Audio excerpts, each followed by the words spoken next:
वोटों की बारात लेकर हाजिर हूं मैं सचिन। 5 राज्यों में चुनावों पर सबसे बड़ी कवरेज है ये वोटों की बारात। यूपी चुनाव से जुड़ी आज की सबसे बड़ी खबर आपको दे दें। बीजेपी का प्रतिनिधिमंडल आज चुनाव आयोग से मिलेगा। बीजेपी यूपी के डीजीपी जावेद अहमद, रामपुर और मेरठ के डीएम को हटाने की मांग करेगी। बीजेपी का आरोप है कि यूपी के कुछ अधिकारी समाजवादी पार्टी के एजेंट के रूप में काम कर रहे हैं। दूसरी बड़ी खबर आपसे थोड़ी देर में राष्ट्रीय लोक दल यूपी के लिए अपना चुनावी घोषणा पत्र जारी करेगा। रविंद्र कुमार हमारे साथ मौजूद हैं। रविंद्र, बीजेपी का जो प्रतिनिधिमंडल है, कितने बजे मुलाकात इसने करनी है चुनाव आयोग से और क्या कुछ खास मांगे रहेंगी? देखिए, बीजेपी ने आरोप लगाया कि डीजीपी और चीफ सेक्रेटरी सहित लगभग 2 दर्जन से ज्यादा जिलों के डीएम और एसपी समाजवादी पार्टी के चुनाव एजेंट की तरह काम कर रहे हैं और इन्हें चुनाव आयोग अभी तक नहीं हटाया। इनके खिलाफ लखनऊ में भी शिकायत की गई और चुनाव आयोग में भी इसके पहले शिकायत की गई थी, लेकिन अभी तक इनके खिलाफ कार्रवाई नहीं हुई है। आज वेंकैया नायडू, मुख्तार अब्बास नकवी और निर्मला सीतारमण 1 बजे जाएंगे चुनाव आयोग से। एक बार फिर से डिमांड करेंगे कि इन अधिकारियों को हटाए बिना वहां पर निष्पक्ष चुनाव नहीं हो सकता।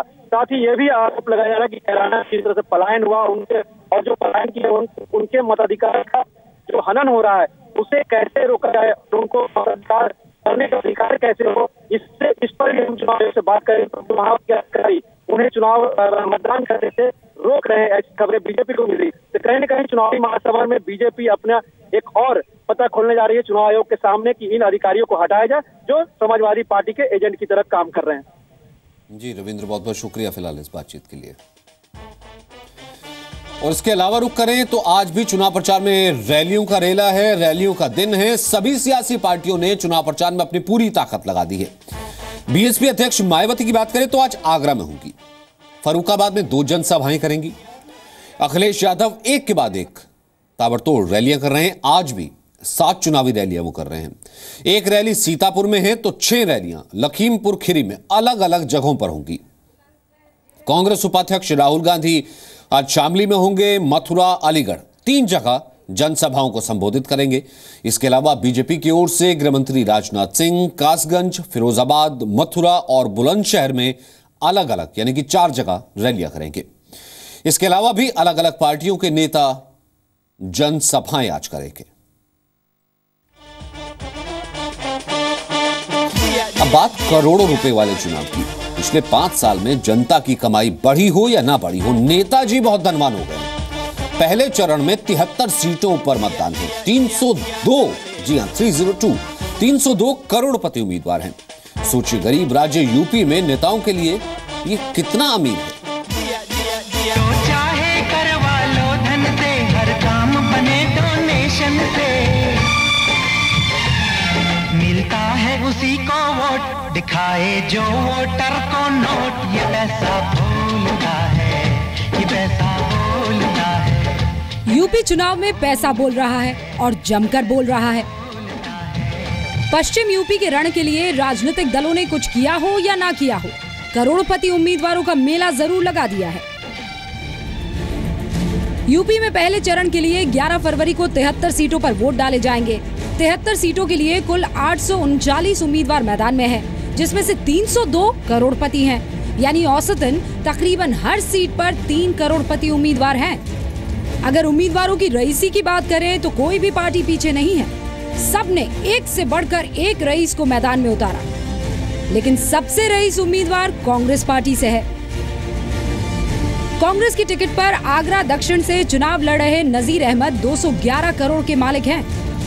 दूसरे नंबर पर मथुरा के मांड से बीजेपी के सतीश कुमार शर्मा है। 114 करोड़ की चल अचल संपत्ति है इनके पास। तीसरे नंबर पर भी बीजेपी का ही कब्जा है। आगरा के बाद से चुनाव लड़ रही रानी पक्षालिका सिंह 58 करोड़ की मालकिन है। रईसी की ये दावेदारी उम्मीदवारों ने खुद शपथ पत्र दायर कर चुनाव आयोग में की है, जिसके बाद उम्मीदवारों के शपथ पत्र की जांच की गई और फिर एक एनजीओ ने ये आंकड़े जारी किए। दलगत करोड़पतियों की बात करें तो पहले चरण में बीएसपी नंबर 1 पर है। बीएसपी के 73 उम्मीदवारों में से 66 करोड़पति है। बीजेपी के 73 उम्मीदवारों में करोड़पतियों की संख्या 61 है। अखिलेश ने 40 करोड़पति उम्मीदवार उतारे हैं तो कांग्रेस के 24 उम्मीदवारों में से 18 करोड़पति हैं। आरएलडी ने 41 करोड़पति उम्मीदवार उतारे हैं। और निर्दलीय करोड़पति भी 43 है मैदान में। वोटों की बारात में सिर्फ नोटों वाले उम्मीदवार ही नहीं है। आपराधिक रिकॉर्ड के मामलों में तो पहले चरण के उम्मीदवारों का भी खूब बोलबाला है। 836 उम्मीदवारों में से 168 उम्मीदवारों पर आपराधिक मामले दर्ज हैं, जिनमें से 143 उम्मीदवारों पर तो अपराध के बेहद गंभीर मामले दर्ज हैं। कैमरामैन अमर के साथ विशाल पांडे, जी मीडिया, लखनऊ। अब बात बड़बोले नेताजी की, जो चुनाव जीतने के लिए समझाने से ज्यादा भड़काने में भरोसा रखते हैं। जी यूपी चुनाव में कुछ ऐसा ही हो रहा है। विवादित बयानों की तो मानो होड़ लग गई है। बीजेपी के स्थानीय नेताओं के बाद अब आजम खान ने विवादित बयान दे दिया। दिल्ली के रावण को जलाने तक की बात कहते हैं। जब मैं विकास की बात करता हूं, वी का मेरा मतलब है विद्युत, बिजली का मेरा मतलब है कानून व्यवस्था, और स का मेरा मतलब है सड़क। इन 3 मजबूत पिलर के ऊपर विकास की भव्य इमारत बनाई जा सकती है। अपना उद्बोधन करने का रैली दर रैली पीएम मोदी विकास की परिभाषा गढ़ते हैं, विरोधियों को चुनौती देते हैं, लेकिन विरोधी हैं कि विकास के नाम पर रावण को ढूंढ लाते हैं। सबसे बड़ा रावण लखनऊ में नहीं, दिल्ली में रहता है, उसको जलने की जरूरत। भले ही यूपी के सीएम अखिलेश यादव विकास पर विरोधियों को बहस की चुनौती दे, लेकिन उनके खास नेता आजम खान रावण से ऊपर ही नहीं उठ पाते हैं, और भाषा ऐसी जो मर्यादाओं को तार तार करती है। वो लखनऊ जाता है, रामलीला के मैदान में रावण जलाने के लिए, और ये भूल जाता है कि सबसे बड़ा रावण लखनऊ में नहीं, दिल्ली में रहता है, उसको जलने की जरूरत। रावण की एंट्री तो देर से हुई है। यूपी में राम का नाम पहले से लिया जा रहा है। बीजेपी के फायर ब्रांड नेता आदित्यनाथ राम मंदिर के नाम पर लोगों से वोट मांग रहे हैं। अयोध्या में राम जन्मभूमि पर भगवान श्री राम के भव्य मंदिर निर्माण के मार्ग की बाधाएं भी धीरे धीरे करके दूर होती हुई दिखाई देंगी, और अतिशीघ्र अयोध्या में भगवान राम के मंदिर निर्माण का कार्य भी प्रारंभ होगा। 2 जनवरी को प्रधानमंत्री नरेंद्र मोदी ने लखनऊ की रैली में कहा था कि यूपी में विकास का वनवास खत्म करना है, लेकिन ये तब संभव हो पाएगा जब यूपी के स्थानीय नेता राम और रावण की राजनीति से बाहर आ सके, जो कि फिलहाल होता हुआ दिखाई नहीं दे रहा है। कैमरामैन अमर के साथ विशाल पांडे, जी मीडिया, लखनऊ। बीजेपी प्रवक्ता संबित पात्रा ने कहा है कि ये हार की बौखलाहट है। कांग्रेस प्रवक्ता मीम अफजल ने कहा कि विरोधियों के लिए ऐसी भाषा का इस्तेमाल नहीं होना चाहिए। वो आज जिस प्रकार की भाषा का प्रयोग कर रहे हैं, उसी से मालूम पड़ता है कि चुनाव से पहले समाजवादी पार्टी एक तरह से हार चुकी है। ऐसे भाषा का प्रयोग और इस प्रकार की टिप्पणी केवल वही व्यक्ति करता है जिसमें फ्रस्ट्रेशन होता है, जिसमें बौखलाहट होती है, और जो हार के चोट को सहन करता है वही ऐसे भाषा का प्रयोग करता है।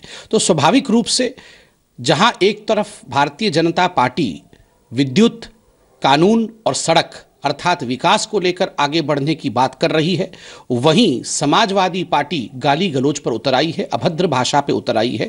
इसी से जनता को पता चल जाएगा कि कौन सी पार्टी उत्तर प्रदेश का भला चाहती है और कौन सी पार्टी उत्तर प्रदेश में विद्युत, कानून और सड़क की स्थिति बिगाड़ना चाहती है।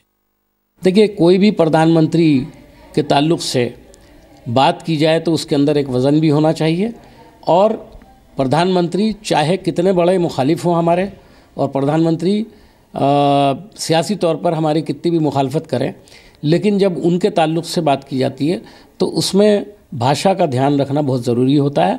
मैं समझता हूं कि प्रधानमंत्री को अगर ये कहा जा रहा है, अगर उनका इशारा प्रधानमंत्री की तरफ से, तो इसकी ज़रूरत नहीं है।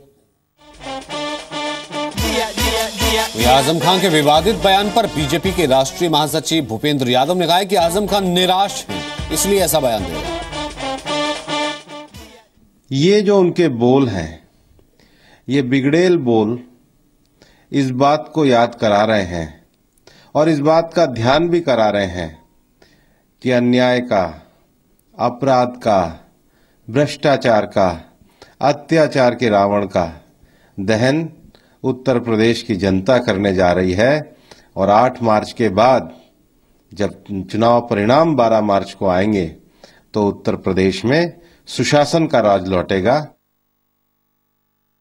विरोधियों के लिए इस प्रकार की भाषा इस्तेमाल करने की हमारी परंपरा नहीं है। यद्यपि श्री नरेंद्र मोदी की राजनीतिक विचारधारा के हम कट्टर विरोधी